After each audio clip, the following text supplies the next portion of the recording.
Okie dokie. Let's see. Okie. What is going on, everyone? Welcome to the stream. Little late night stream, you know, it's fun to do. It's good to do. It's great to do. And, Rami, Pure Sonic, what's going on? Holy shit, you guys came on immediately, man. Before Whaler, goddamn, you guys are here.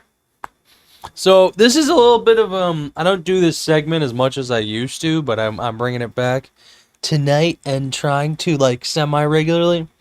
It's a more loose, kind of lowbrow show where I'll just watch YouTube videos, get your guys' opinion. You know, if you guys want me to watch a YouTube video, send it in the link. Just send the link in the chat, and I can put the YouTube video on the stream. Just try to keep it within the theme. I try to keep things a little bit liminal, a little bit scary. Not scary, but a little bit, you know, out there. Without further ado, let's watch this. Hey, it's like interesting shit is what I watch. That's usually what I throw Throughout on, the history of the channel, we've gone through hundreds of defunct TV channels. Some that have lasted for decades, while others barely surviving a few years. Baylor, bro, what's going on though, man? How are you guys doing what tonight? What about the channels that refuse to die? I'm gonna change the lights because this is not a purpose, a peak, and eventually a downfall. How's it going, guys? It's me, Lewis, and in today's video, we'll be going through TV channels you won't believe still exist. These are networks that, for one reason or another, are somehow still on the air, even if they're just zombified versions of their former selves, stuck airing reruns, outdated promos, and programming that'll make you wonder who exactly is still watching. So sit back, relax, and while you're at it, hit that subscribe button. Let's get into it.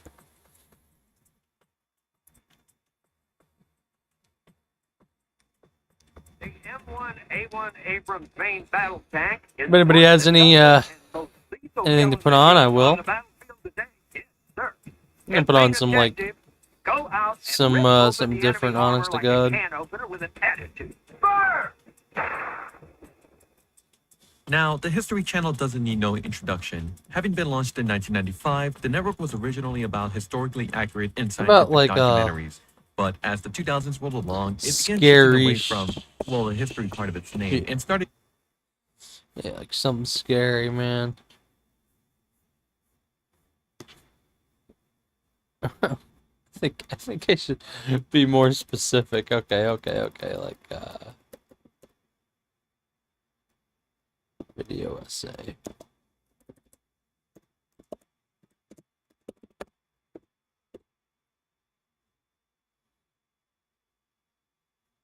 The true video essay playlist. Yo, I wanna look at this playlist. Hi. Yo, welcome. Yes, the maker. Welcome to the stream. Nice to see you, man. How are you doing, my friend? Welcome. I don't know what type of shit this is. Let's just see what on the recommended there are. There's gonna be something good, you know. Gotta be something good. I'm fine. I stayed up for the stream. Hell yeah, love to hear that, Baylor. If there's any kind of video you'd like to see me watch on YouTube, just drop a link in the chat below. I could pull it up for you. Just kind of trying to figure out what would be a good thing for us all to watch. What would be something cool. Thank you, Rami. I appreciate that. Seriously, I really do. Watch Here's Johnny. I can't watch any copyrighted material, so nothing too on the nose in that regard. But we'll figure something out. Now, what am I going to watch? Hello. Garrett Hamilton, welcome to the stream. How are you doing, my friend? You choose. You choose. I will choose. What I will. What you doing? I'm doing well today. I'm doing well. Estebano. We're watching YouTube videos. Kind of just hanging out. I'm doing well, Garrett Hamilton. Welcome to the channel. This is just one of the many shows I do. He does react videos. Sometimes he plays search games, Fortnite, Roblox, Minecraft. Yeah. Nice. Hi. Yo, what's good, bro? Welcome. Carter's World. Damn, everybody's here late at night. What's going on? Holy cow. We are like blowing up. All right. 100-day day. 100-day. Watch your videos. Watch your videos. Watch your videos. Thank you for subscribing, Yas the Maker. I appreciate you heavily. All right. We'll watch my videos. I'll stop the BS here. But I just wanted to pick the right one. Let's watch. I don't know. You're welcome. Hell Ark yeah, you're the Survival goat. evolved I heavily 100 days. appreciate that. I promise here. Oh wait, we don't want to streamception there. That would get a little scary. I just want to find something. Sorry, haven't been on your live as usual, but also, do you need mods or no? Eventually, Carter's World. So stay posted with that. I eventually really will need mods. Like what? What should I watch here? Thank you for the follow at Yas the Maker. Hell yeah, Yas the Ark Maker. Survival evolved 100 days. Ark Survival Evolved. Like, probably not gonna watch a Let's Play. I'm gonna watch something real a little bit. Liminal Iceberg.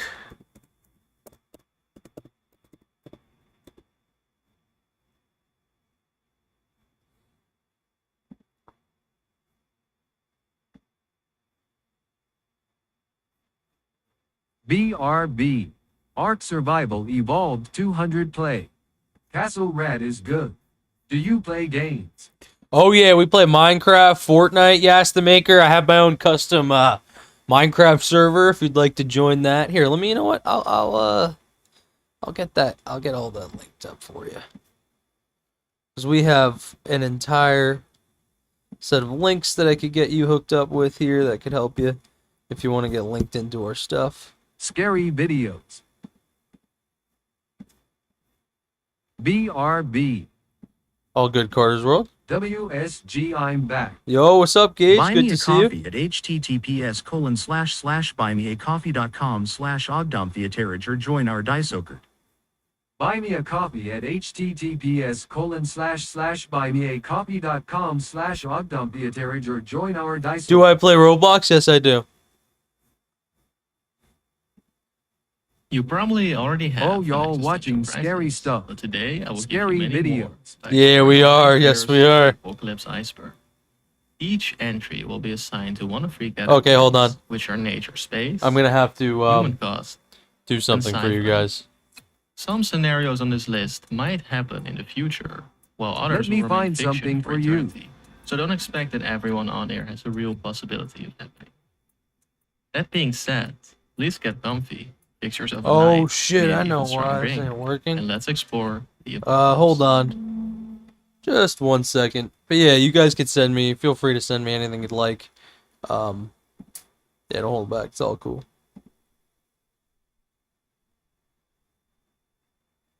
Oh.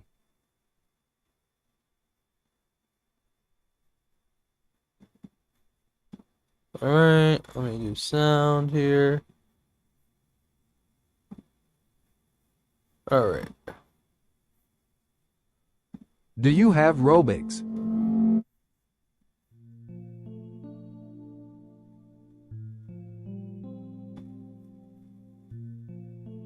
Supervolcano. Our planet is home to 20 known supervolcanoes, with most notably the Yellowstone caldera, located in Yellowstone Park. Supervolcanoes get their name due to their extreme measurement of Volcanic Explosivity Index, or VEI, which is an index that indicates the power of a volcanic eruption. The VEI scale is logarithmic, meaning that every level on the 0 through 8 ladder is 10 times stronger than the previous one. VEI 8, which is the highest on the scale and is caused by supervolcanoes, introduces the super eruption. An Jaden eruption that animation. releases at least 1,000 cubic kilometers of magma, or 240 cubic miles. Back. The most recent eruption What's of a good, supervolcano happened good to see you, Gage. 27,000 years ago at Taupo, located Bro. at the center of New Zealand's Northern Island. What's up, bro? This Can you hear me launch right now? Is enormous everything amounts good? of Can you hear debris yourself? into the atmosphere, which which caused the entirety of the southern hemisphere to cool down significantly. While the chance of an eruption this scale is slim, its implications Yes. could be catastrophic for our planet and could cause human extinction. Not only would an eruption Anyone this big have any cause massive recommendations destruction, for some videos? it would also cause a rapid decrease in global temperature. Send a link in. Just make sure it's scary. This is an abnormally cold period that will likely lead to widespread famine and a fatal disruption of our population. Pandemic. This scenario is one that humanity has this ain't experienced scary. many times, as we have had It's not multiple really meant to be worldwide scary, pandemics it's with just- notable diseases such as the bubonic plague, influenza, and COVID-19. A pandemic occurs Just when like an something. infectious disease rapidly spreads across large regions, and eventually... You guys want entire scary though? if a highly contagious, I could put on extremely scary. stealthy, and fatal disease If were you to have cause a worldwide Robix. pandemic, it would likely lead to mass Okay, extinction. watch Sam and We have Colby. already seen what kind of chaos a disease with flu-like symptoms can cause, so just imagine the chaos with an even deadlier disease. Sun death. In about 5 billion years from now, the Sun will evolve into a bloated red giant and will absorb Mercury and Venus. Things won't be pretty for our Okay, planet so- either, as the scorching heat will boil the entire Earth. The death of our Sun is inevitable, Yeah, that's but it's interesting. extremely unlikely that humans will be around by then. Research states that the Sun grows 10% in brightness every billion years, meaning that eventually our oceans Oh. will evaporate and harvest will become impossible. After this, the surface of the Earth will be too hot for any organism to live. Global anarchy. Global anarchy is a scenario in which the Yes. government diminishes on a worldwide scale. Such an event is only possible if millions of people decide to stand up against global authority and eliminate it, which could then lead to multiple possible catastrophes. A common hypothetical catastrophe or thought experiment is the proliferation of nuclear weapons, since global anarchy would remove all laws IDK. and restrictions surrounding the testing, development, and usage of them. You can probably guess what this will lead to. Nuclear warfare. My best Nuclear option is warfare Sam is and something we Colby. have been close I to have a many good idea, times. guys. All it takes is political tension or simply miscommunication, and a nuclear warfare could happen. There have been many efforts to reduce the number of nuclear weapons, but they still remain a prevalent global threat. It is truly depressing to realize that the press of a button could mean the end of civilization. The aftermath of Hi, a nuclear it's me. attack is a I'm on my nuclear grandma's fallout, account. which will It's make Rami, large my parts tablet of our died. planet Hell uninhabitable yeah, welcome back, due to Rami. radiation poisoning and mass starvation. Deep impact Appreciate you. event. Heavy. I'm Deep impact bored event sleeping. refers to a catastrophic I got event this, that Yas the causes Maker. a Maker collision just between reached level astronomical 1. objects, You just reached resulting level in 1. mass destruction on Earth. Let me up the heat a little bit, 65 million alright? years ago, a devastating asteroid impact made the dinosaurs go extinct, so the same could happen to us in the modern day. If a large celestial body were to hit Earth today, You want it the would heat cause up? Can dust you and do smoke to rise. scary? Oh yeah.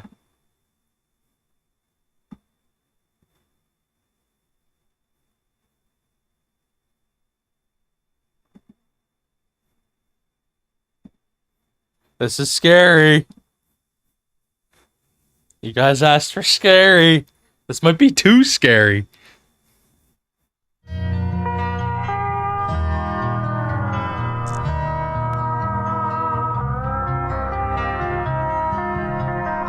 It's me, Rami's. What's up, Rami? I knew it was you. You told me.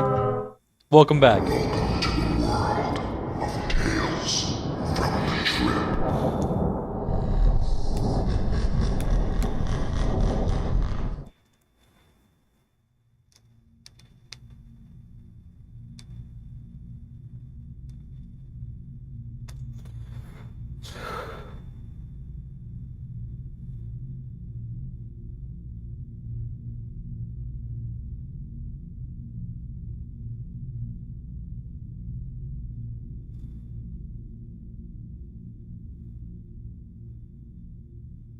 Befriend nasal spray containing the chemical oxymetazoline is used to clear your nasal passages by reducing the membrane sizes in your sinuses. Most people know what this stuff is, and that on the back of the bottle, Lol, it I says, used "Do to not get take nightmares for more from than watching 3 scary days." stuff ID anymore. 15 years ago, I started using neither. befriend and have not you I don't stopped get no until nightmares. what is videos? now 24 days ago. To quit, I used the IDK. dilution method, where every 3 to 4 days, I would cut the amount in the bottle by half and fill it back up with saline solution. Do you have any It Ark took about a Survival month Evolved using this videos? technique, but it made the process I do fairly not. IDK painless. if I still Many do. people go cold turkey and then stop sleeping for 3 days as a result. I've tried this cold turkey method many times. I could never achieve any results with it, as I'd always give in. The dilution method works, but it requires patience.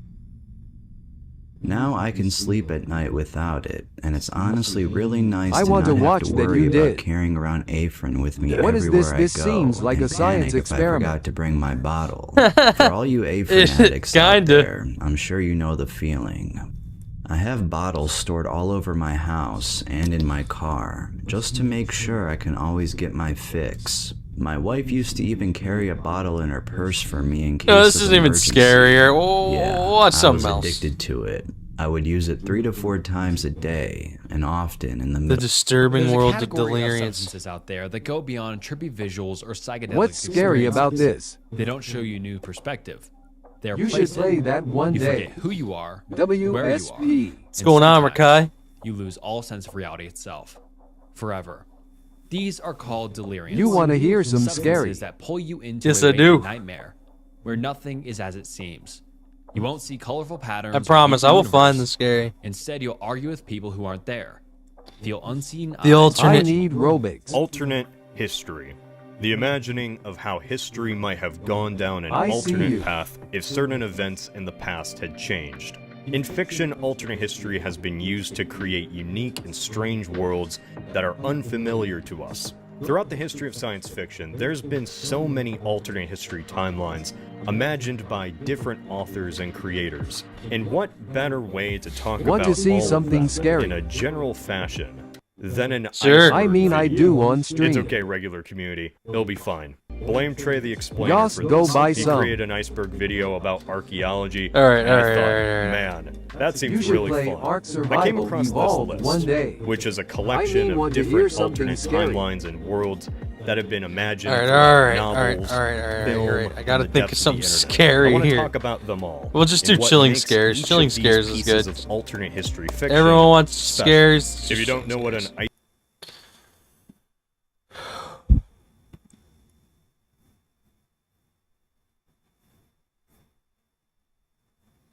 They're trying to tell you. This is A it. job. This is scary. What video you guys want to watch? A job. Oh my god. Yo, Yo, what's up, Carter's World? that's scary. Not really, man. A job's a job. I've had many. They just suck. They're not really scary.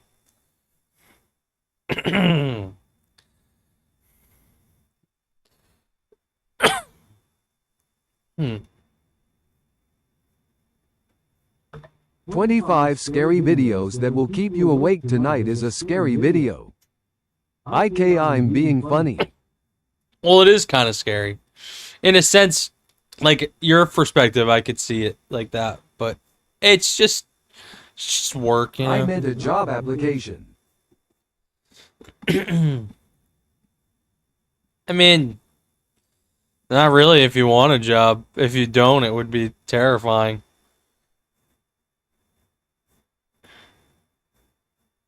Six, 7. 6, 7. Reddit, I just don't like, what do you guys think is scary, man? I'm not gonna scare you, motherfuckers. I have no idea.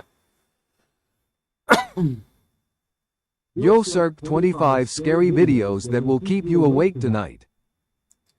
This trust me, I don't know. I feel like that's not gonna be scary, but if maybe it would, but I don't know.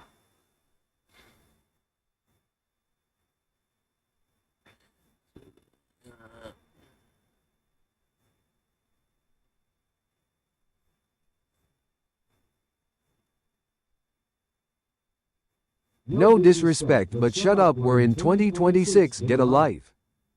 Bro, trust. For real. A job. I've had a job for many years. I don't know if you're talking to me, but I've had many jobs. I've had many jobs. I was a gas man for 6 years. The only That scary sucked. thing is farting in public. It really sucked. I'll tell you what. Is that a video? I don't know. You guys are just a bunch of garbage. Billie Jean's not my lover. That's not scary.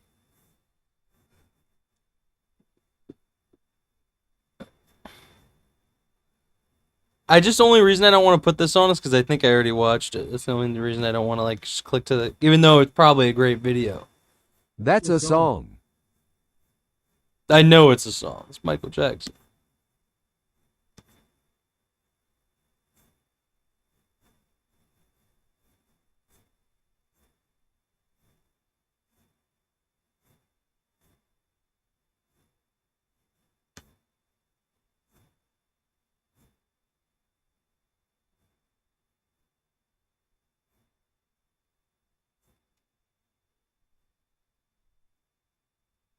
Bro, circ 25 scary videos that will keep you awake tonight, trust. We're watching videos, not listening to songs. Yeah, that's the only problem is with the license. I would have like, I'd get freaking struck down in a minute.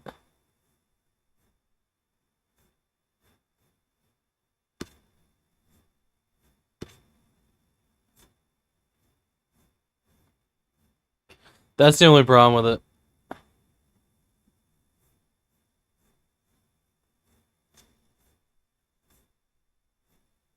I love Michael Jackson.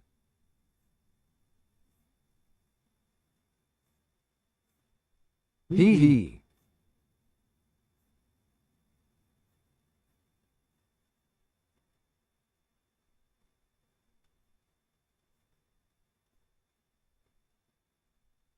My dad and my mom are doing this right finger okay sign.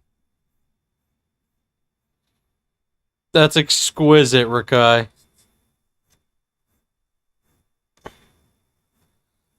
Maybe you could fill out a job application and get a job so you could avoid the noise. Yas, lock in. Alright. This is it. We're locking in. And on here, this is it. Serial killers that are still loose today. Killer. On April 30th, locking 1985, a 45-year-old truck driver stopped near a vending machine in Fukuyama, Japan. He was exhausted from work and was looking for an energy drink to help him power through the rest of the day. Not you, When has he the approached the mechanic. vending machine, however, he noticed something surprising. A bottle of Oranaminsi energy drink was already in the I'm pickup tray. bored. Thinking he'd lucked down on a free drink, the truck driver wasted no time chugging Well, it Yas down. the Maker, man, you What could he always didn't join know our was that Minecraft this would be server the if you don't last want to drink watch he the would ever videos. taste. Instead of the refreshing feeling he was looking for, he felt something horribly wrong with his body. A bitter, burning sensation quickly spread throughout his throat, followed by an intense wave of nausea. It wasn't long before he was lying on I the can road hear in the moan. excruciating pain. He was rushed to a nearby hospital where doctors discovered sure a you lethal can, amount Rakai. of paraquat dichloride in his system. Paraquat is an herbicide that was quite common in Japan at the time. More importantly, it's also highly toxic to humans. When ingested, it can lead to severe nausea, throat inflammation, internal chemical burns, and eventually death. This is also why it's been banned completely from over 70 countries to date. Unfortunately, despite knowing the reason for his illness, there was nothing the doctors could do to save his life. There's no antidote for the deadly chemical today, let alone back then. Good for you, So, Yas. after Let hanging the on to his freaking life for video a play. month, the truck driver passed away on the 30th of May, 1985. We're At locking first, in, bro. investigators assumed that given the nature of his work, he might have accidentally encountered the toxic substance while Well, on honestly, duty. I didn't stand However, behind the after reviewing his scariness Hall of records, the they Francis found previous no W. trace of videos. his D. Y. herbicide M. or Buy anything that. remotely linked to it. This left them with only one Francis. conclusion. The chemical was mixed into the drink he consumed just moments before collapsing. I don't know, bro. Dude is on cloud With nine no right leads now. or concrete evidence, Talking they about couldn't some determine whether it was a weirdo murder shit. or self-inflicted act, resulting in the case getting shelved for the time being.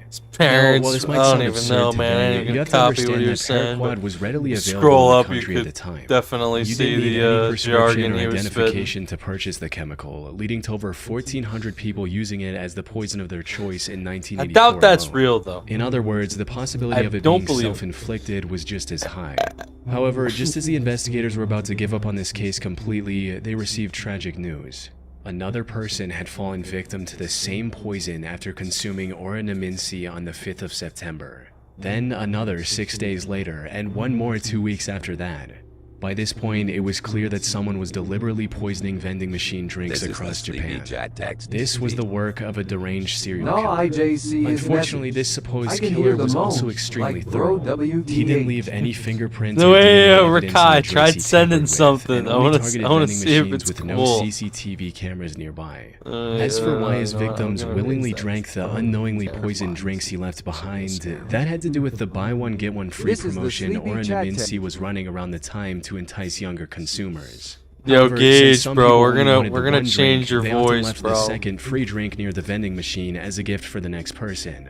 This was common enough that people didn't find the laced drinks suspicious and Oh, drank them shoot. without a second thought. Sadly, this method was terribly effective. By the end of the year, this mysterious vending machine killer Yo, had claimed Gage, the lives of try 12 some victims shit out. and it severely injured 35 why? more. But as I mentioned Oh, earlier, I don't this know if killer that a was good. master of No, hiding my his bad. tracks. Hold up. He operated all across western and central Japan, as well as Tokyo, making it near impossible for investigators to pinpoint his location. The lack of evidence also made it difficult to figure out his This is motive. the sleepy Some chat. speculated that he was doing all this to extort money from Otsuka Pharmaceutical, the company that made UWT, that's low-key Oranaminsi. This is kinda because cool. in 1984, Right? a group called the Mystery Men with 21 Faces threatened to poison food products unless the companies paid them money. So some believed that the vending machine killer was a copycat and wanted something similar. Try it However, this theory again, didn't last man. very long because Otsuka Pharmaceutical didn't receive any demands or extortion letters from the perpetrator. Additionally, the killer also began using other drinks, like the drink Real Gold and even Coca-Cola. Hiyori Dude, Kiiwao, that's a Tokyo scary. professor of criminal sociology, proposed a more disturbing theory regarding the killer's motives. He stated, "It is not uncommon for Japanese who live under tremendous pressure, both on the job and in overcrowded communities, to let out their frustrations by hurting someone else. The person responsible may even wait Try around that to see again, who bro. buys the poisoned drink. Try typing He or some she may stuff find out. this as I'll a come kind of back soon. exhilarating release Hell from the yeah, yes, tensions the of maker, life in please. Japan. Follow But for even if this was the engaging truth, content. it still didn't bring investigators any promise closer you. to catching the suspect. Bro, that sounds like Left a with no other serial killer. options, the Dude, authorities turned for to the public real, and it launched a does. nationwide It's some campaign on the scary 27th shit. of September. They placed signs and distributed leaflets telling people to avoid suspicious free drinks and to properly inspect the cap seals on their beverages before consumption. They also instructed vending machine owners to investigate their stock for any anomalies and told chemical shops to monitor their customers more closely. It's unclear how effective this campaign was, as the number of victims I'm kept saved, increasing even LMAO. after its launch. That's But probably then more something scary than the unexpected video. happened. Dude, On the dude, 17th of Ted. November, the murder spree stopped completely after the death of a 17-year-old girl. She was the only female to have died from the poisoning. It's Do you want possible to that the keep person it who like committed this these or no? atrocities had a moral I code could. against harming women. Though that's nothing more than a baseless I can put it back speculation. too. It's up to Due to you. the complete lack of evidence, It's funny, the vending though. machine killer It's was actually never comedy. identified, cementing this case as one of the most chilling, unsolved mysteries in Japanese history. It's up to you, man. It's your voice.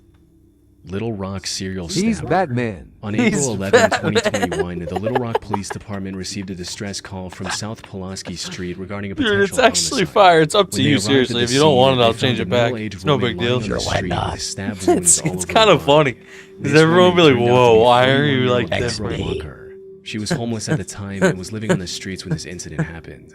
She was quickly taken to I the could hospital change it where back medical at staff any discovered time. that she had been It's stabbed really at easy. least 15 times. Despite lying on You the just have to street be in bleeding chat for so you what click may on have your been name. hours, she miraculously survived and managed to regain consciousness the same day. Investigators also Say visited I'm her in Batman. the hospital to gather any information she could provide about her attacker. Unfortunately, she was attacked You're somewhere Batman. between 1 and 4 a.m. It was still dark outside, and all that she saw was that her attacker was a tall, African-American male with a slender build. Now, in most other similar cases, such limited information would hardly be enough to generate any leads. But in this instance, the description Deborah provided left the investigators in disbelief. That's because her attacker's profile closely matched the perpetrator of another incident that took place about 8 months earlier in the surrounding area. The victim of that incident was 64-year-old Larry Eugene McChristian. He was living in Little Rock with his daughter Sarah, who was on probation at the time. Oh my god, On the 20th of August 2020, he had a medical emergency and was taken to the hospital in an ambulance. He was discharged from the hospital the next morning. However, when the hospital staff tried to contact Sarah so she could pick him up, she wasn't answering her phone. So they gave Larry the information about a nearby homeless shelter and a bus token to get there. Let's see Later what that this day, sounds Sarah like. I'm came to gonna the change it a hospital little looking for bit. her father, only to learn that he'd been discharged hours ago. She then reached out to the homeless facility Larry was told about, but they didn't know anything about his whereabouts either. The only option she had was to file a missing persons report and wait for the police to find Larry. 2 days later, on the 24th of August, Sarah received the call she was waiting for. Tragically, it wasn't the news she had hoped for. According to the official report, the Little Rock Police Department found Larry's body on South Gaines Street at around 2 a.m. They identified him by the hospital discharge papers he had on him. More importantly, he had multiple stab wounds on his body and was unfortunately already dead by the time the police arrived. His death was declared a homicide, and the investigators began looking for clues almost immediately. This proved quite impossible at first, since there were no witnesses, and there wasn't anything that could be used as evidence. Try again, guys. However, I've adjusted both of your voices. Houses, they had a major breakthrough. The CCTV camera outside a nearby house had captured the suspect walking down the street when suddenly he spots Larry and begins walking towards him. After committing the crime, he tries leaving the area, only to stop, go back, and stab Larry one last time before Oh, that fleeing. was way too As high. That mentioned was earlier, scary. this man matched the profile Deborah gave to the police, leading investigators to believe she was attacked by the same person. While looking into older cases, they also connected the same killer to another murder that happened in the area on September 23, 2020. The victim of this incident was 62-year-old Jeff Welch, another homeless man who was living in an abandoned home. On the morning of that day, Jeff's friend found him on the porch of his house with a stab wound on his neck. By this point, the investigators knew they were dealing with a deranged serial killer. However, just as they uncovered the connection between the three attacks, another tragedy unfolded. On April 12, 2023, a day after the attack on Deborah Walker, another one of his victims was found on the Wright Avenue overpass. The only thing in common with these four attacks was that they all involved homeless individuals, and they all happened between I don't know if I can do 4 a.m. Joker. There seemed to be no clear pattern on how the perpetrator selected his targets. This left the Little Rock community terrified to leave their homes, fearing they might become the next victim of the serial killer on the loose. After realizing the potential danger of the situation, LRPD began spreading awareness about the man who is now being referred to as the Little Rock Slasher. Try it They out, also turned to Baylor. the public to I ask gave for you any a scary information they could voice. provide on the matter, and even announced a $20,000 reward. We also need your help. If you have seen anything suspicious, have surveillance cameras on your homes or businesses in this area, please contact us. You're a girl now. I gotta change it. Unfortunately, That's despite not having good. CCTV footage of the Alright, suspect, that's the fucked. Little Rock Alright, Slasher hold was never caught. The case remains a mystery to this day. Or at least that's what the official reports say. While researching this case, I came across an Arkansas-based blog called the Snarky Media Report. The authors of this blog did their own investigation into the Slasher case, and what they found was shocking to say the least. Put simply, they claim to have found the true identity of the killer after talking to multiple locals and Deborah, who, according to their blog, already knew the identity of her attacker. They also uncovered many details about this supposed killer, including his criminal record, which reveals that he has already served 2 prison terms in Arkansas for felony convictions of domestic violence. Also, his history with drug he's abuse and different. how it I made him think he very changed agitated him. and violent. The authors of this blog also claim to have contacted the alleged killer's previous landlord, who gave them this image of the perpetrator. No, it's really scary. Which begs the question, if they know so much about the slasher, including his legal name, why didn't they give this info to the police? That's where the case goes from creepy to bizarre, since, according to them, they've already given everything they had to the relevant authorities. Despite this, the Little Rock police didn't make any progression in catching the serial killer. Snarky Media also published a video of the Little Rock mayor and police chief refusing to answer questions about the case. This seems to hint at something incredibly shady going on behind the scenes. That said, there's no way for me to confirm if the authors of the snarky media blog are telling the truth. This is the sleepy For all chat we know, text. their whole investigation This is is the made sleepy up, chat and this is text, just the some speech random guy preview. who has nothing to do with the Ford This is the attacks, and sleepy it's all a chat ploy to text, make the the Little speech Rock preview. Police Department look This bad. is the sleepy Most chat of the text, information the they've gathered this is seems the to check sleepy out with chat what's released text, the publicly by speech the preview. authorities. The only discrepancy in their investigation is the age of the suspect. This is the sleepy Officials chat believe the text, slasher the to be speech. young, possibly in his 20s, but the authors of this blog hear. state that the person they found was 46 years old. I hear. Unfortunately, this is where the leads end. Whether snarky media is telling the truth or not remains uncertain. What is certain, however, is that the Can case you remains make my unsolved to voice this day. deeper? The Little Rock slasher is likely I still hear out like there and 3 can continue his murder voices at spree once. at any moment. Thanks to Trade Coffee for sponsoring this video. I never considered myself much of a coffee person, but recently I found myself getting really into it, though I quickly found out that it can get extremely expensive if you want to get the good stuff.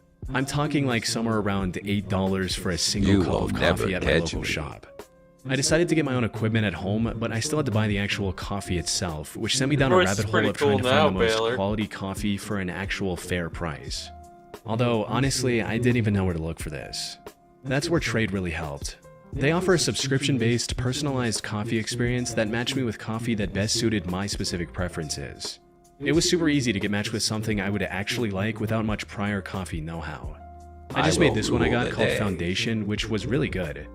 With the weather finally starting to get warmer, I've recently been experimenting with their cold brew coffee. This week I tried the Cold Front blend that was developed especially for cold brew What methods, didn't work? and this one came out nice too. It was really smooth and not too bitter, which I like, and it even had a little bit of sweetness, almost like a nice caramel or chocolate taste. They sent me a Hario cold brewer, which made it really easy to make, and for a limited time, Trade is giving these away for free when you sign up for a cold brew subscription at drinktrade.com/chilling. That's drinktrade.com/chilling to get your free cold brew maker with select cold brew subscriptions. On February 17, 1997, 21-year-old Patrick McNeil went out with his friends. He spent the evening out drinking with his friends in the Dapper Dog Bar in Manhattan. During this time, he likely drank more than he could handle, resulting in him throwing up in the bar's bathroom before leaving in a highly unstable and disoriented state. Patrick was then seen turning left onto 90th Street, heading in the direction of the East River. This was the last time anyone would see Patrick alive. Following this night out, Patrick vanished into thin air. Despite extensive efforts, authorities found no leads or clues to his whereabouts. That is until April 7, 1997, when Patrick's lifeless body was found in the East River 50 days after his disappearance. Duty Sergeant of the NYPD's Special Investigation Division, Kevin Gannon, was called to the scene to assist with the body's recovery and examination. Kevin had been a seasoned detective for years, and by this point there was little that could surprise him. However, the circumstances surrounding Patrick's death disturbed him to his core. The more he looked into it, the more strange the situation became. For instance, Kevin noted that Patrick's body wasn't decomposed enough to have been floating in the river for a week, let alone the past 50 days. He also found burn marks on Patrick's body, hinting at the possibility of him being restrained prior to his death. Kevin knew that something wasn't right. Unfortunately, due to the complete lack of evidence pointing to the contrary, Patrick's death was ruled as an accident. Kevin kept thinking over this feeling for the next year before coming across a case that reinforced his suspicions even further. On February 13, 1998, another body was found in the same stretch of water. This body was later identified as 22-year-old Lawrence R. Andrews, who had gone missing on New Year's Eve after celebrating the event with his friends in Times Square. After getting on the case, it didn't take long for Kevin to notice eerie similarities between the two cases, as both bodies were found within yards of each other. Both of them were also young Caucasian males and were on track to have successful careers. They both disappeared in one of the most crowded cities in the world without any trace as well.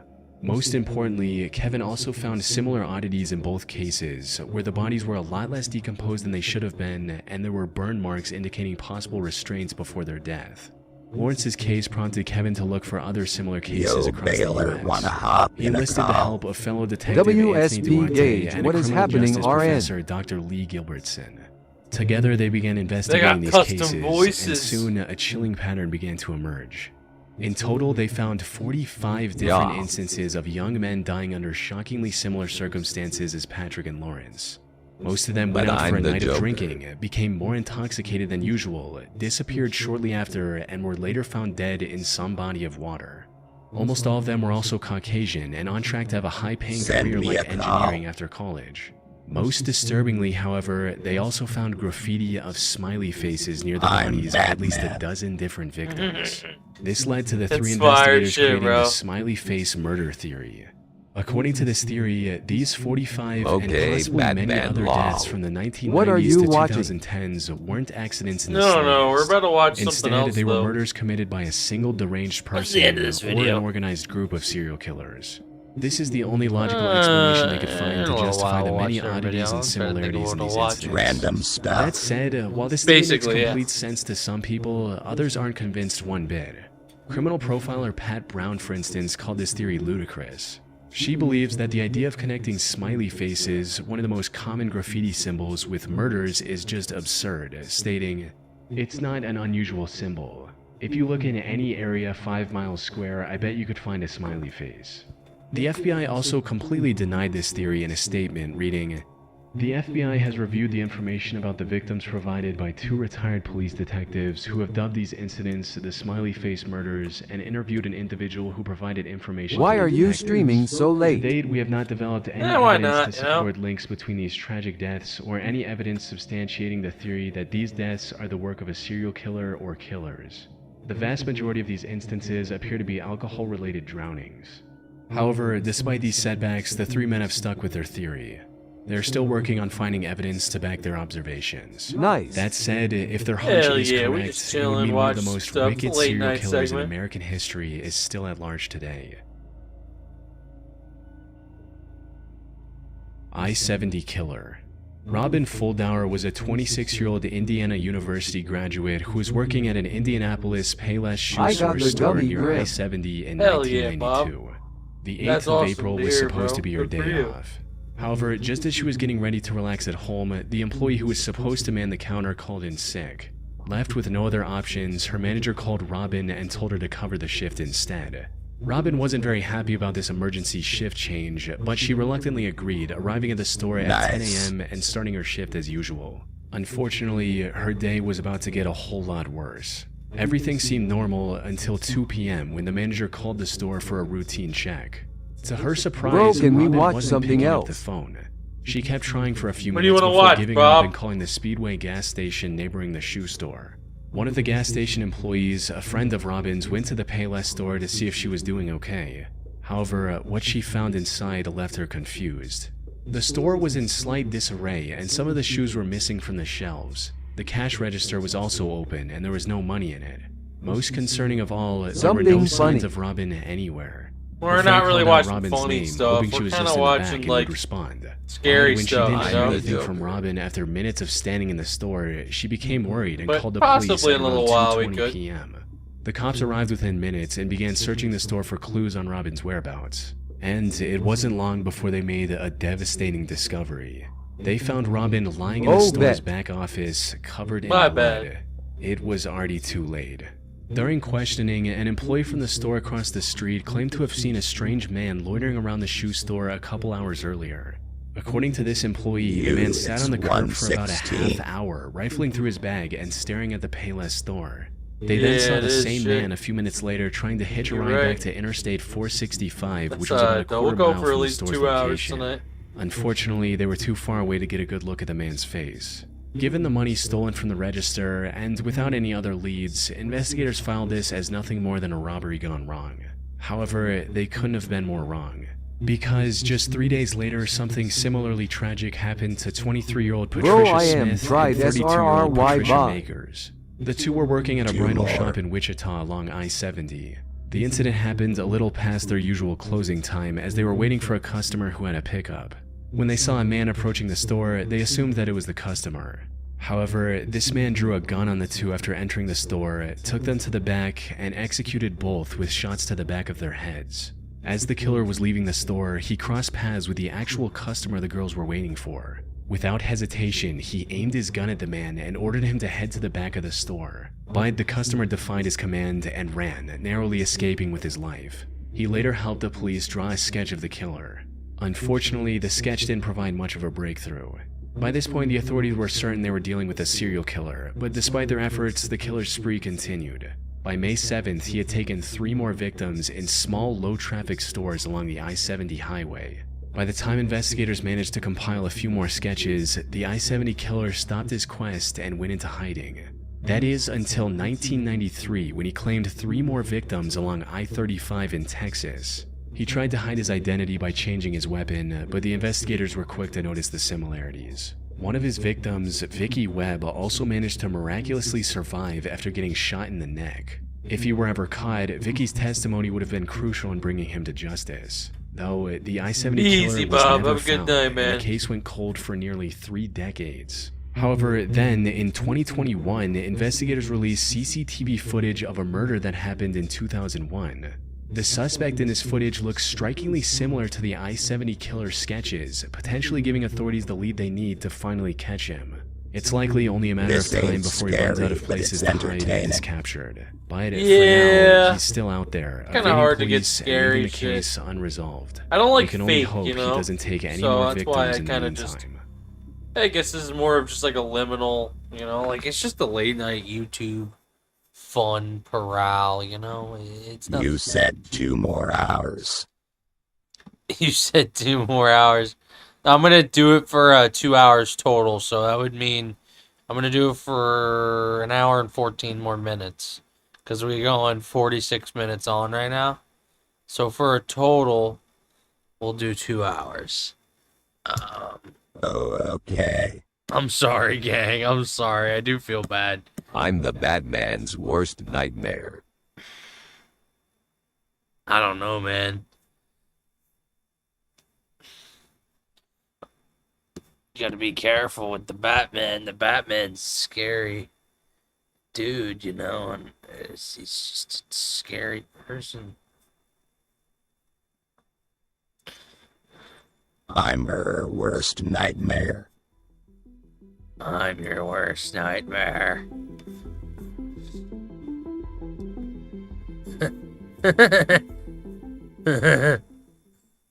That's what I'm saying. I kind of like the. In the early I like morning that the hours voice of August Gage has 15th, is like 2002, a horrific discovery was made that would shake the small town of Bassett, Virginia. The day began like any other for Chris Thompson, an employee of Michael Short's mobile home moving business. Thompson was scheduled to meet his employer at the Short family residence just before 9 a.m. The plan was to drive together to Christiansburg to pick up a truck for the business. However, as Thompson approached the property located off US Route 220, he immediately sensed that something was amiss. The first unusual detail that caught his attention was the open garage door. While this might not have been cause for alarm on its own, it was an odd sight given the early hour. Expecting to find Michael Short either working on a vehicle or perhaps still asleep, Thompson made his way into the garage. What he found instead would haunt him for years to come. There, on a couch where Michael often slept to avoid disturbing his wife with his snoring, lay the lifeless body of 50-year-old Michael Short. He had been shot once in the head with what investigators would later determine to be a small-caliber weapon. The precision of the shot and the lack of defensive wounds suggested that Michael had been killed while he slept, unaware of the danger that had entered his home. Shocked and disoriented by the scene, Thompson made the decision to search for other members of the Short family. With growing dread, he entered the main house. Inside, the scene that greeted him was equally horrific. In the master bedroom, he found the body of 36-year-old Mary Short. Like her husband, Mary had been shot once in the head while lying in bed. As Thompson moved through the house, a realization began to dawn on him. There was no sign of the Short's 9-year-old daughter, Jennifer. Her absence from the crime scene would soon transform this double homicide into a complex investigation involving multiple jurisdictions and law enforcement agencies.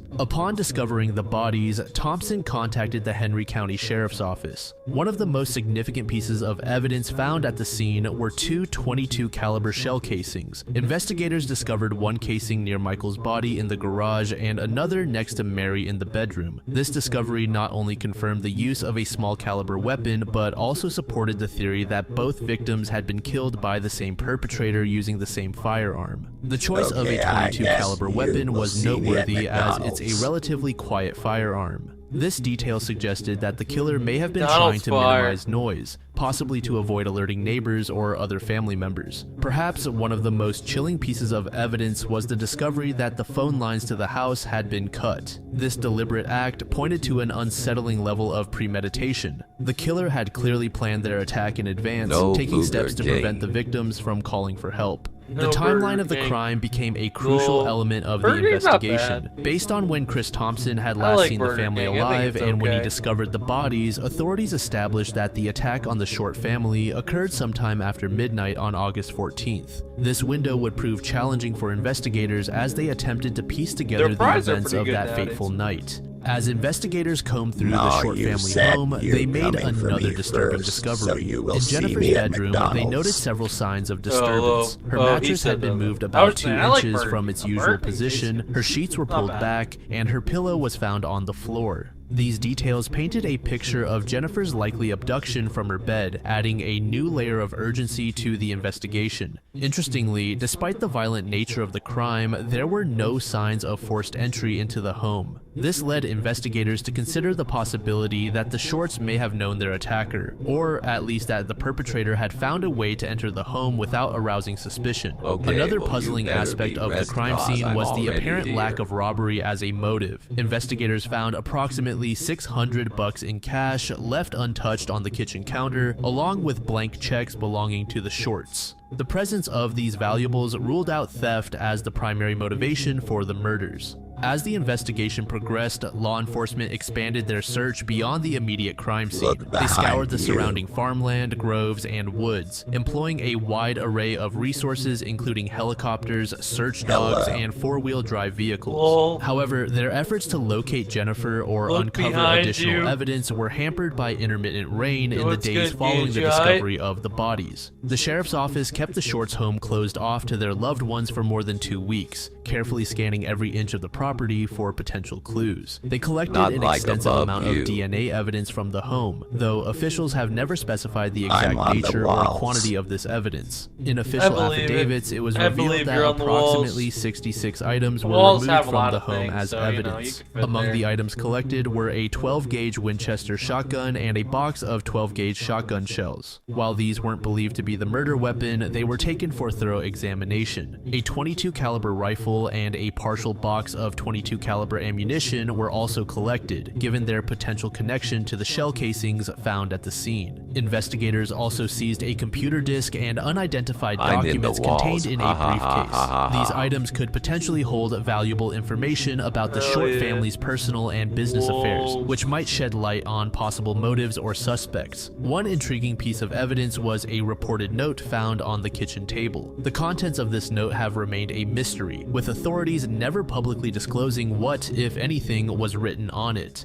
In the days following the discovery of the crime, law enforcement conducted extensive interviews with family members, friends, and associates of the family. Chris Thompson, who had been with the Shorts the night before their murder, was questioned extensively. He reportedly told police that when he had left late on the evening of August 14th, the entire family was still alive and well, and Jennifer had already gone to bed. Thompson was presumably cleared as a suspect, with officers stating that he was open and cooperative throughout the investigation. Given that the Shorts had recently put their home on the market, investigators also pulled How is that your worst nightmare? Why would I ever go for you? The family's home. This line of inquiry was based on the theory that the perpetrator might have used property viewings as an opportunity to familiarize themselves with the layout of the house. However, it's unclear whether this led to any significant leads. As news of the murders and Jennifer's disappearance spread, the community rallied together. Volunteers joined law enforcement in the search efforts, combing through the rural landscape surrounding the Short property. Amber alerts were issued, and Jennifer's information and picture were displayed on billboards across Virginia. Despite these extensive efforts, no trace of the young girl was found in the immediate aftermath of the crime. The investigation quickly grew to involve multiple agencies, including the Virginia State Police and the FBI. The complexity of the case, involving a double homicide and a missing child, demanded a coordinated effort from various law enforcement bodies. The FBI's involvement brought additional resources and expertise to the investigation, including access to their extensive fingerprint database and advanced forensic capabilities. Oh yeah, I do remember. In the weeks My following bad. the I murders, apologize. investigators pursued numerous leads and theories. They looked into Michael Short's business, exploring the possibility of disgruntled employees or customers. They also examined the family's financial records and personal relationships, searching for any conflicts or issues that might have led to such a violent act. The lack of an obvious motive continued to perplex investigators. The execution-style killings suggested a personal motive, yet the abduction of Jennifer didn't seem to fit in. Authorities found themselves grappling with multiple theories. Was this a targeted attack on the parents with Jennifer's abduction as an afterthought, or was Jennifer the primary target with her parents killed to facilitate her abduction? As the investigation continued, authorities employed various techniques to generate leads. They released a composite sketch of a man seen near the Short home on the morning of the murders, described as having a weathered complexion and driving a white single-cab flatbed truck. However, this lead, like many others, did not result in a breakthrough in the case. The investigation took an unusual turn when Michael Short's remains were exhumed on September 4th, 2002, for what authorities described as forensic purposes. While this fueled speculation about potential paternity issues related to Jennifer, police denied these claims, stating that the exhumation was to obtain hair samples that had not been taken during the initial autopsy. As days turned into weeks with no sign of Jennifer, the focus of the investigation began to shift. The hope that she might be found alive began to fade, replaced by a grim determination to uncover the truth about what had happened to the victims. Fast forward to September 25th, 2002, approximately 6 weeks after Jennifer's disappearance, a grim discovery was made in Rockingham County, North Carolina, about 35 miles south of the Short family home in Virginia. The discovery was made by Eddie Albert, a local resident of Rockingham County. Albert initially found what he thought was a piece of a wig on his property. This seemingly innocuous find would soon lead to a heartbreaking revelation. 2 days after this initial discovery, Albert's dogs brought him what appeared to be a fragment of a human skull. Realizing the potential significance of this find, Albert promptly contacted the authorities. Law enforcement quickly responded to the property, which included a creek that ran through his yard, spanned by a bridge. The area became the focus of an intensive search operation.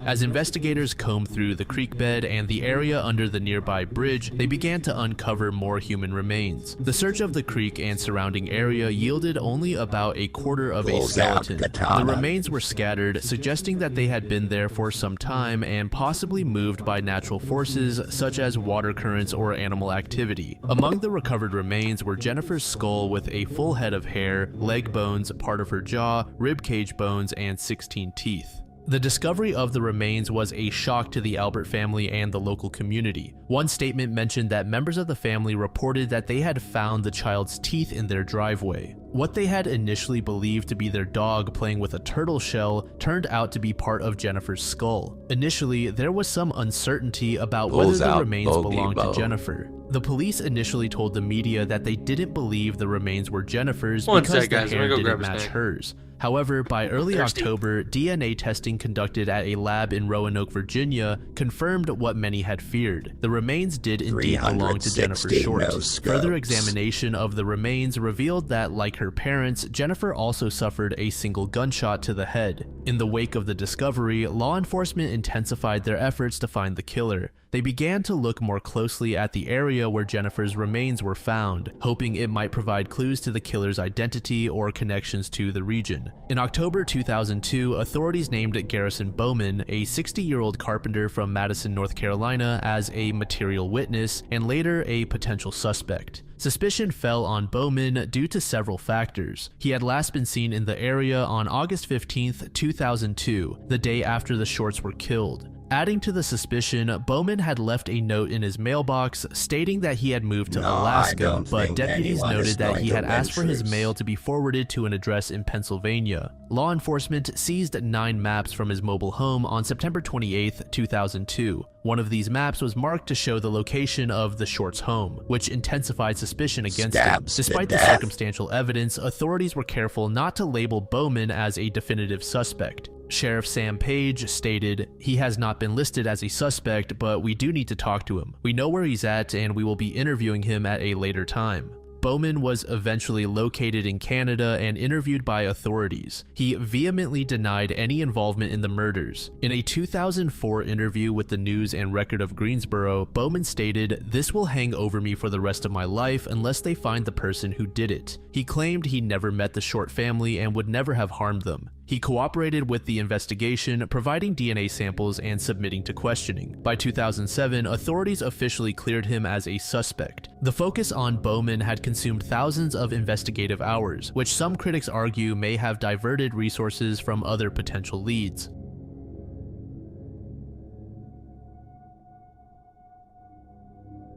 Hyun Song, who is often referred to as Cindy, was born in Seoul, South Korea on February 25, 1980. Growing up, she developed a fascination with American culture from a young age. Her mother later shared that Cindy said she loved the United States and would like to travel the world. This early interest in American life would shape the course of Cindy's future in profound ways. As a child in Seoul, Cindy was known for her infectious energy and enthusiasm. This vibrant personality would become a defining characteristic throughout her life, endearing her to friends and family alike. Cindy's brother Ki-hoon played a significant role in her early life. The siblings grew up together in Seoul, sharing the typical experiences of Korean youth in the 1980s and early 1990s. Their close relationship would later prove crucial during the difficult times that lay ahead. As Cindy entered her teenage years, her desire to experience American culture firsthand grew stronger. The opportunity to turn this dream into reality came in 1995 when Cindy was 16 years old. With the support of her family, she made the bold decision to move to the US to live with relatives and continue her education. That summer, Cindy left behind the familiar surroundings of her birthplace and embarked on a journey to Springfield, Virginia. Upon arriving there, Cindy moved in with her aunt and uncle, who would become her guardians in the United States. Her aunt, Young Kim, would later play an important role in sharing information about Cindy's life in America. Adjusting to life in a new country presented numerous challenges for the 16-year-old. She had to navigate a different educational system, improve her English language skills, and adapt to American cultural norms. Despite these obstacles, Cindy's natural enthusiasm and adaptability served her well during this transition period. Her American education began at Hayfield Secondary School in Alexandria. For a year and a half, she immersed herself in the American high school experience, making new friends and embracing the opportunities available to her. After her time at the school, Cindy transferred to Randolph-Macon Academy, a private coeducational college preparatory school in Front Royal, Virginia. This change in schools provided Cindy with a more rigorous academic environment and additional opportunities to prepare for college life. As Cindy progressed through her high school years, she began to set her sights on college. Her positive experiences in the United States had reinforced her desire to continue her education in America, and she began researching universities that aligned with her interests and goals. In 1998, Cindy's hard work and dedication paid off when she was accepted to Pennsylvania State University. In the fall of 1998, Cindy began her freshman year at Penn State, embarking on a new chapter in her American journey. She chose to major in integrative arts, a unique program that combined elements of engineering, communications, and science.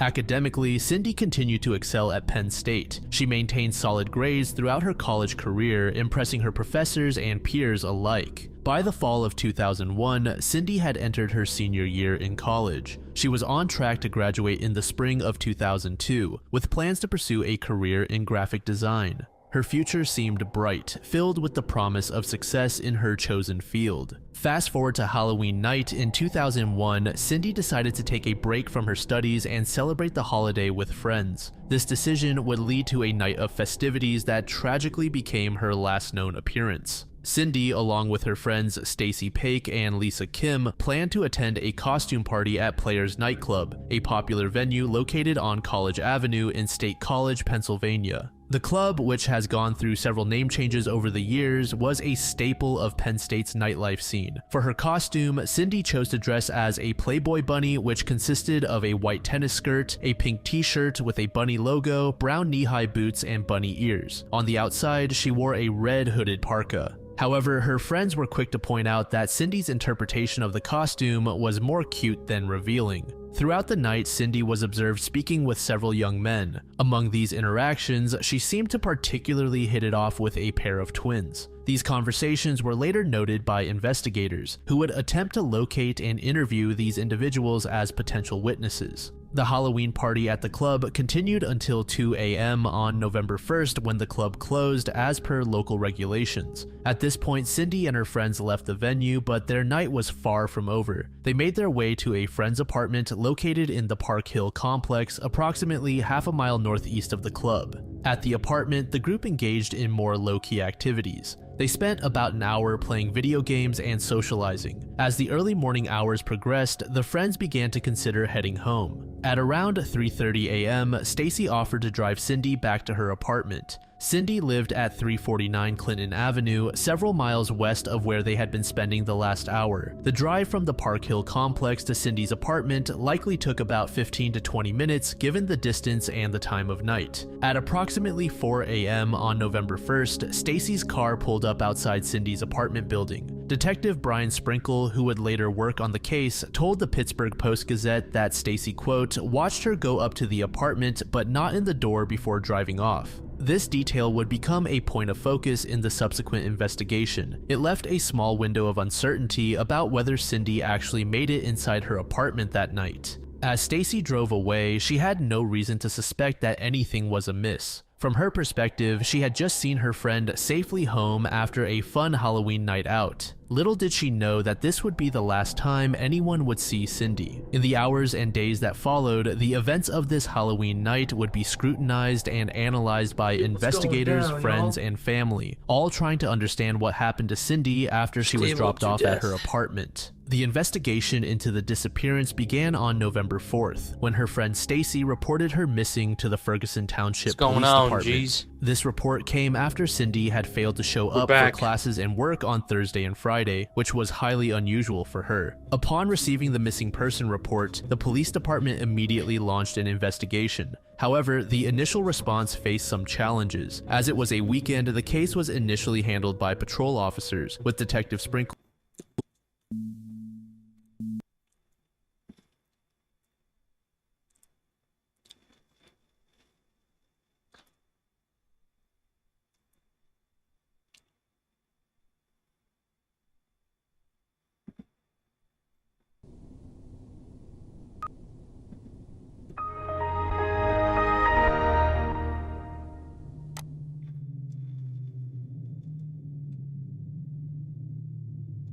It's 2006. A woman named Thelma Arnold is sitting in her home in Lilburn, Georgia. She's using AOL to search the internet for things like 60 single men. Back. Dog that urinates on everything. I'm back. She's a widow, a bit lonely, and frequently looks up nicotine effects on the body because she allegedly wants to help her friend quit smoking. I think she thinks she's anonymous. Went to bed. She thinks the search button will maintain her privacy. Oh, I'm sorry to hear that. She has no idea that her search Happy you're history still here though, bro. is about to become a national headline. He got off and left the Discord. He probably went to bed. That year, AOL made a catastrophic mistake. They released the private search histories of hundreds of thousands of users to the public. They called it a research data set. AOL thought their users were safe because they had replaced their real names with random ID numbers. But they were wrong. Why wouldn't I be in her amazing Thelma's stream? searches were so specific that they were traced back to her in a matter of days. You were the GOAT, bro. Seriously. After all, they contained her location, her hobbies, her friends' struggles, and so on. Reporters from the New York Times showed up at her front door. The world was horrified. If a widow's mundane internet searches could be traced back to her in a single afternoon, what else was hiding in the leaked data? Everything. I don't think In I'm one supposed home, to be the a user sits barhead. down and opens AOL to Probably search for not, images homie. of flowers. This is definitely a little particularly scary. orchids. It's too They much like for to you, I search for completely Fall Out Boy understand. lyrics too. But when night falls, something strange happens. I'm gonna watch the other It video takes a because I sickening watched this They video. search- It's a little fucked up. I don't want to scare you too much. No.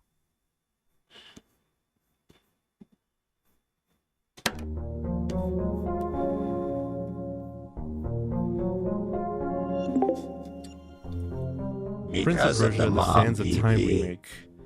Kicking things off with the most recent notorious game cancellation, this was a planned full-fledged remake of the very beloved Go to 2003 sleep game though of the if you same don't want name. to stay up, man. I feel Unveiled bad. in September 2020 during an Ubisoft Forward video presentation, the reveal trailer for the game was received with a very mixed And the response, time. with many criticizing the game's visuals. Yeah. It was initially set to release in January 2021. However, by the end of 2020, Ubisoft announced that the game would be delayed to March instead, stating that it was due to the No, I COVID-19 pandemic usually and a stay need for more till time to 6. polish the game. A little while later, Stay up till Ubisoft 6? once again Shit. announced that the game would be delayed, this time indefinitely, due to the strong criticism the trailer received. Afterwards, Ubisoft restarted development from scratch with Ubisoft Montreal, the team behind the original Sands of Time game. Playing the Years game. would go by with mostly Hell silence yeah. about the game's status. That's It some wasn't until the dedication, summer bro. of 2024 when a new teaser of the remake was unveiled, now with a plan That's release the schedule only sometime in time. 2026. And after this announcement, things were silent once again. Until No, early I 2026, hear you, bro. You gotta when take Ubisoft advantage of finally your announced time the you game can was play. officially cancelled. I completely In get that. Ubisoft's official statement, the Gotta do company what you gotta explained do. that the remake would Does have your needed way girlfriend more wants time to and strike investment back the one of than the it could Hill reasonably level commit, 4 max and that level would not now? meet their quality expectations. However, many Possibly, other but you don't have to highly worry reliable about that right now, reports detail that the Esteban. remake's Good to see you, cancellation man. was due to the reconstructing happening at the Ubisoft company. It's getting really. I didn't think anybody would show up, but you guys definitely are showing up. Before which is awesome. Crisis, Final Fantasy Happy to see VII. that. As one of the most critically acclaimed JRPGs You guys ever seriously made, pulled up, man. Final Fantasy VII has had many spin-offs and prequels, with Before Crisis maybe being it's one better of them. off It was if we a watch the mobile scary action video. role-playing I'm going to game grab released me a only in snack. Japan in 2000. Yeah, hell yeah, man. Grab a snack, man. Watch it. Watch this one. They search for gore and invasive surgeries. Asuka. This belongs to user 927, and we'll cover them in the second half. Because in another home, a different user logs on. They're looking up a cold case. It's a murder from decades ago. And it seems like the searcher wants to know one thing. Can you please Are the ask her? police finally onto them? She's not awake right now, so I can't ask her. I'm Is sorry, this Esteban. User She's sleeping. 534-2598, actually the convicted serial killer, Christopher Holland?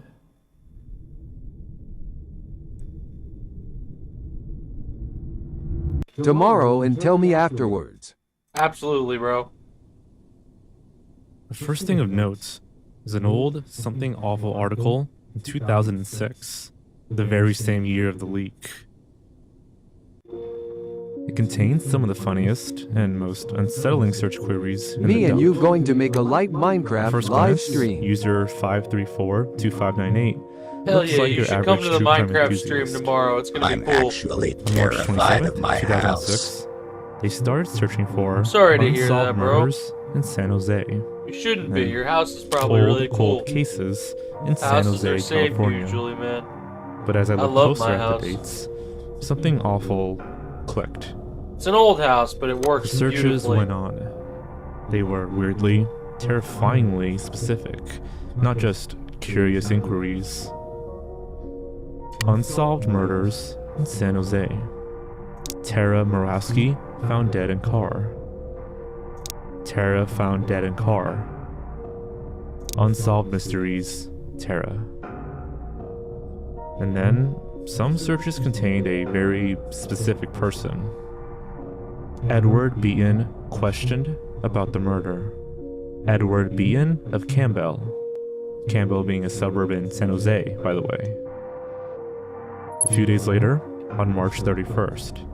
They searched for psychological tests given to prisoners. And finally, tests to see if you are a serial killer. This didn't seem like a passing interest or a hobby. User 5342598 was obsessed with a specific case from 1983 and knew details that weren't publicly available. Going by their house down at the Loop. To understand why they were so interested, Oh my god, bro, I'm we really have to go sorry to back hear that, to bro. 1983. Yeah, definitely be careful, bro. I'm really, really sorry to hear that. A two-story in my neighborhood full of crackheads. People pulled a gun out. Man, the world is fucked up. I will say, I'm very lucky that I live in a very nice neighborhood. I don't have to worry about that sort of thing. I'm lucky. Because, like, bro... I'm still not allowed to play in Minecraft server yet. We will figure it out for you, Esteban. Don't worry. But I'm very lucky because where I do live... I need AR-15 bullets. Exactly. Well, listen... So the thing is I don't want to exactly say where I live, but where I do live, I live in a nice area, okay? But around me, in all of the towns, not all of them, but in a lot of the towns around me and in my state are very, very messed up. Like, there's a lot of kind of, like hoods for sure. There's definitely no disputing it. There's definitely some hoods where I live. AR-15. Not where I specifically live, but like 30 minutes, like, you know, close. And that's at the age of 12. Wow, shit. Me Good too. on you. You go too far from the house, you might be in giant danger from my house. Where I live, that's incredibly, I believe that type of stuff is illegal, but I don't know. Because I think they're very strict with that kind of stuff. I don't own any, I don't have We guns. also have a crossbow. So I don't know anything about, not that I'm against it, I just don't have one, you know? I'm going to say they're a little expensive. bit, not giant, little bit. So I don't have, I never got into, like, you know, but there are some people, like, definitely they do, but I'm going what to I will say say a is little it's bit, not difficult. giant, little bit. I mean, I do. do. Yeah, I know, But yeah, that's just how it Not be. all the guns my family have. No, I feel you. I don't even, one time when I was in, what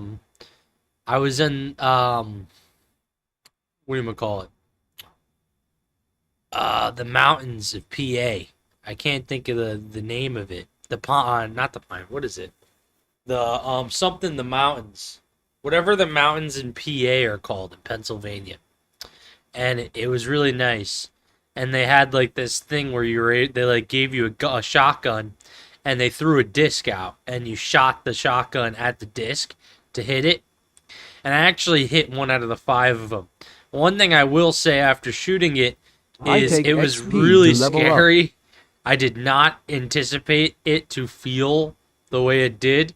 It was really powerful. Like, I'm not into that sort of stuff. You know, I'm sure like somebody who's super into that and be like, bro, this dude's a bitch. But it's just not my thing, you know what I mean? Everybody has their thing. And so when I did it, I was like, whoa, like this is powerful. Like it was unworldly. I also have a BB gun, 2 pellet guns, then my AR-15 and a crossbow. That's cool, man. That's cool. But just make sure everything you have is like, you know, you gotta do everything due diligently, you know what I mean? And through your 2 parents. knives. You know, through your parents, make sure shit's I legal, take XP whatever. to level up.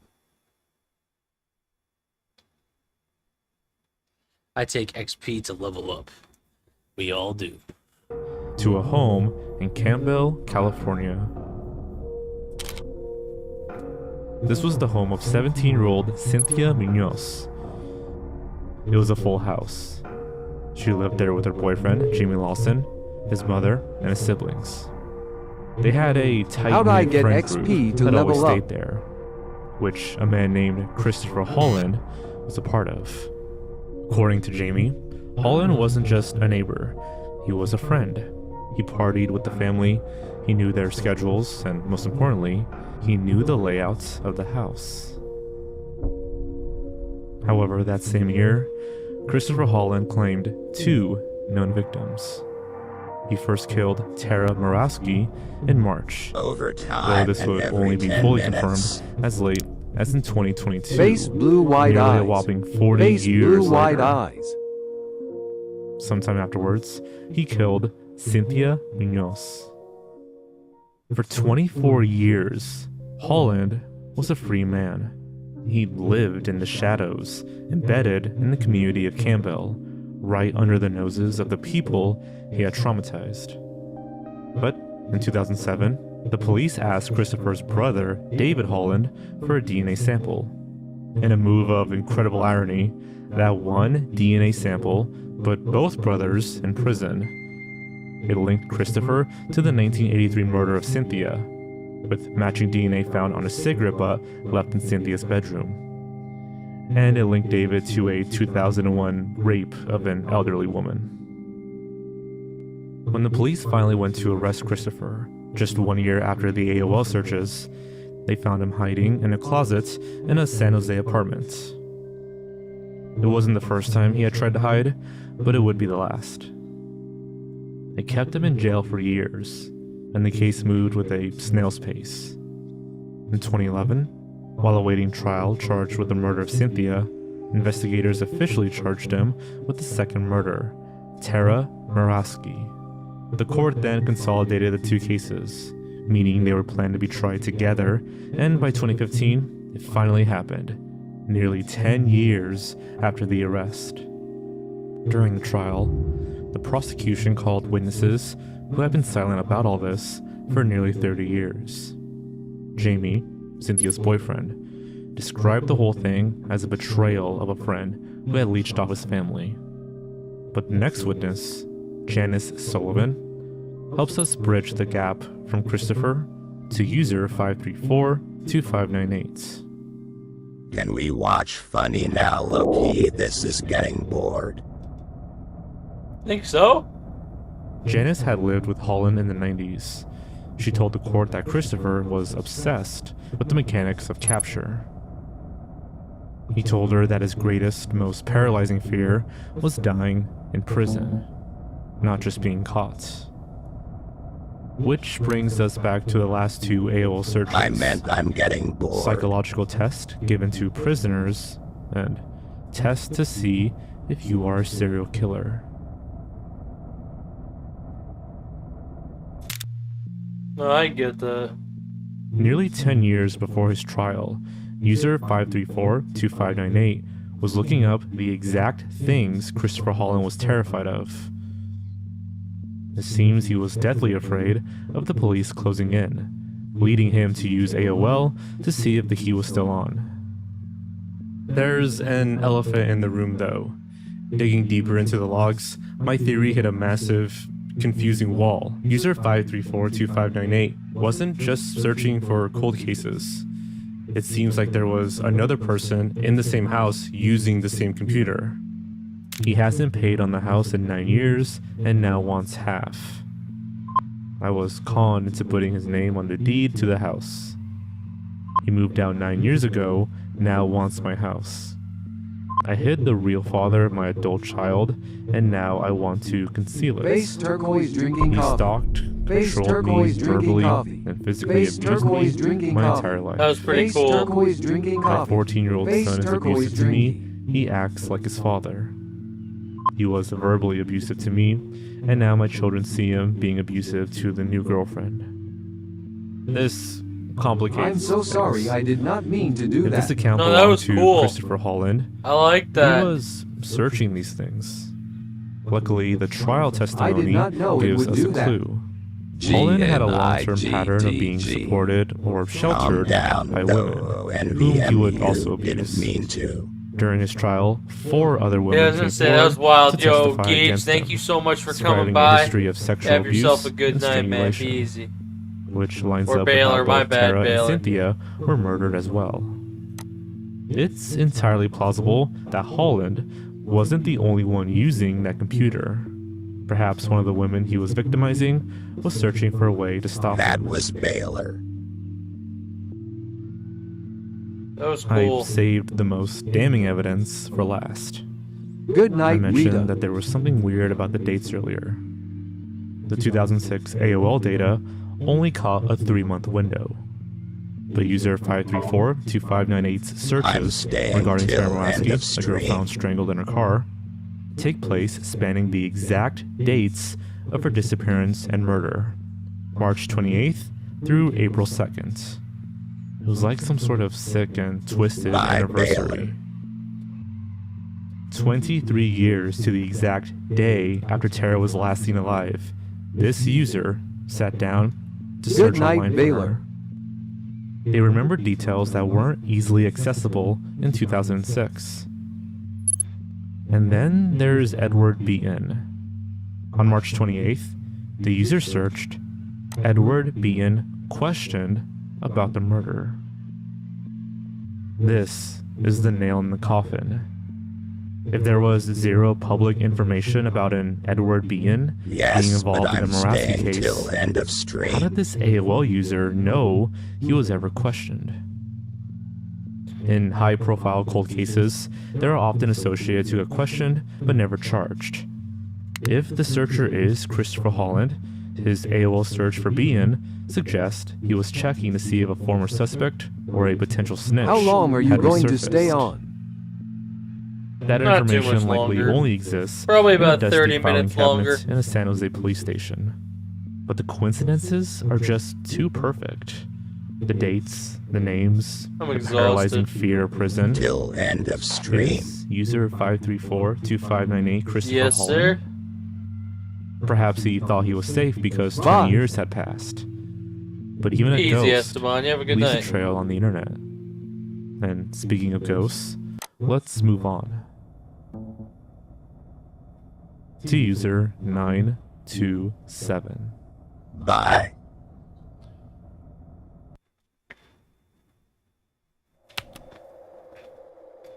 Orchids. Human throats. And Fallout Boy. In the Can we AOL watch search history funny? dump, these three things get unexpectedly tied together by one person. User 927. If user 534-2598 was a monster hiding in a closet, user 927 is a monster hiding in plain sight. They seemingly have no single obsession, but search for a chaotic spread of interests that make them impossible to profile. They're one of the most bizarre AOL users, and they even inspired an entire play based on their searches, which has since become lost media. To understand user 927 better, I've read about the mind after midnight hypothesis. The idea is simple. The human brain changes when it's late and you're alone. You become more impulsive, more honest, and sometimes more darker. Let's look at the timeline of a single day for user 927. It's the best way to see the mind after midnight hypothesis in action. 9:15 a.m. They search for purple lilac, followed by butterfly orchids. Yeah, for real. This trend continues into noon, complete with searches for happy bunny pictures and square dancing steps. In the morning, they seem like a normal person. They like flowers, they want to learn how to dance. Seems like a typical, perhaps lonely, person with a quiet hobby. At 1:30 p.m., they search for Fall Out Boy lyrics and Sugar We're Going Down. They're listening to Pete Wentz and Patrick Stump for a few hours, but then, at 3:45 p.m., we see the first I red think flag. I might be the only one. How to care for a tracheostomy, followed by cut into your trachea. A tracheostomy is a hole in the neck used for a breathing tube. It requires constant, stressful care. Now, this tells us two things. One, user 927 might be a caregiver, perhaps for a sick parent or a child. And two, the stress is seemingly making them snap. Within 30 minutes, how to care becomes how to cut. As the sun goes down, the flowers and the music are long gone. The searches devolve into complete degeneracy.